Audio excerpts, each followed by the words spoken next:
Maharashtra CM Devendra Fadnavis ने PM Modi को महान नेता बताया है। उन्होंने कहा, भले ही अमेरिकी राष्ट्रपति डोनाल्ड ट्रंप कहें या ना, पर वास्तविकता है कि पीएम मोदी एक महान नेता हैं। भारत अपनी विदेश नीति खुद बनाता है, जिसे कोई अन्य देश निर्धारित नहीं कर सकता।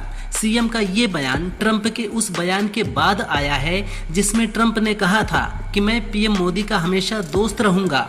वो एक महान प्रधानमंत्री हैं।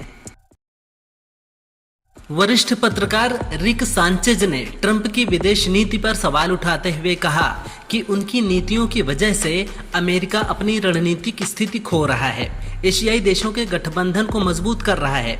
उनका व्यवहार वर्ल्ड ट्रेड के विपरीत है। ट्रंप की नीतियों की वजह से आज व्यापार में चीन भारत को लुभाने में लगा है। अमेरिका अब कोई शक्तिशाली देश नहीं, बस इजराइल का पपेट बन गया है। वो अमेरिकी प्राथमिकताओं का केंद्र हो गया है। अखिलेश यादव ने इलेक्शन कमीशन पर तंज कसा है। उन्होंने कहा, बीजेपी सरकार का जुगाड़ आयोग दोषी अधिकारियों पर कार्रवाई करे। अखिलेश ने नाम लिए बगैर मंत्री असीम अरुण पर भी निशाना साधा। उन्होंने कहा, जिले के एक नेता कठिन परीक्षाओं को पास करके बड़े अधिकारी बन गए। इसके बाद जनता को गुमराह करके विधायक, फिर मंत्री बन गए।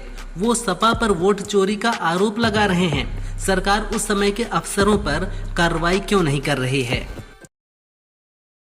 केरल के कोल्लम जिले के एक मंदिर में रंगोली बनाने पर आरएसएस के 27 कार्यकर्ताओं पर मामला दर्ज किया गया है। इस पूरे मामले पर अब विवाद खड़ा हो गया है।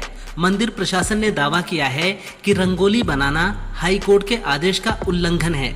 वहीं बीजेपी का कहना है कि ये ऑपरेशन सिंदूर के सम्मान में किया गया था। गौरतलब है कि हाई कोर्ट ने मंदिर परिसर के आसपास राजनीतिक प्रतीकों जैसे फोटो और चिन्ह आदि पर प्रतिबंध का आदेश दिया है। रूस की संघीय मेडिकल एंड बायोलॉजिकल एजेंसी यानी FMBA ने दावा किया है कि उन्होंने एक ऐसी वैक्सीन विकसित की है जो कैंसर के इलाज में प्रभावी है। FMBA प्रमुख के अनुसार ये वैक्सीन ट्यूमर के आकार को कम करती है और उसकी वृद्धि को धीमा करने में उत्कृष्ट परिणाम दे रही है।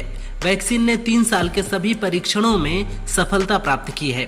ये वैक्सीन प्रत्येक मरीज के व्यक्तिगत RNA के आधार पर तैयार की जाएगी।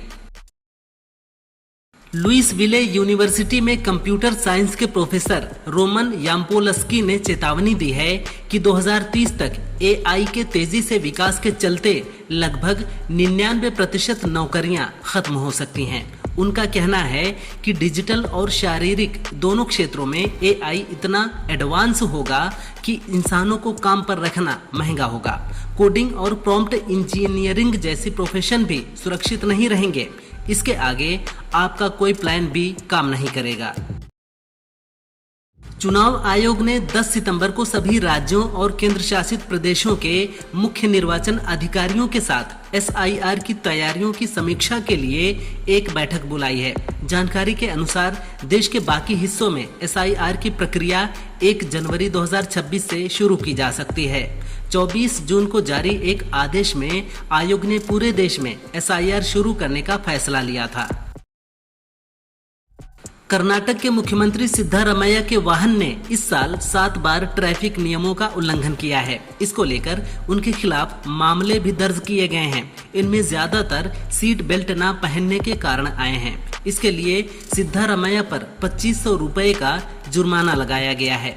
मुख्यमंत्री ने जुर्माने को भर दिया है। इससे पहले हाल ही में सपा प्रमुख अखिलेश यादव की सरकारी गाड़ियों की ओवर स्पीडिंग का 8 लाख रुपए का चालान आया था। बसपा अध्यक्ष मायावती ने लखनऊ में प्रदेश स्तर से लेकर बूथ कमेटी तक के नेताओं से संगठन की मजबूती को लेकर बैठक की। इस दौरान मायावती ने अमेरिकी टैरिफ पर चिंता जताई।